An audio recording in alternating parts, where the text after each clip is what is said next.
Mabilisang process sa paggupit ng barbers na walang ginagamit na clipper guard. Sa una, clipper overcomb.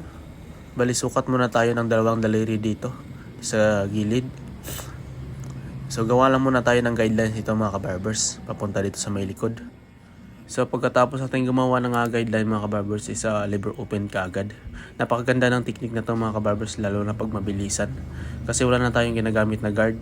So ang gawin mo lang dito is palihis lang para direct na tayo mag-blend mga kabarbers. So wag lang tayong lalagpas sa guide na ginawa natin.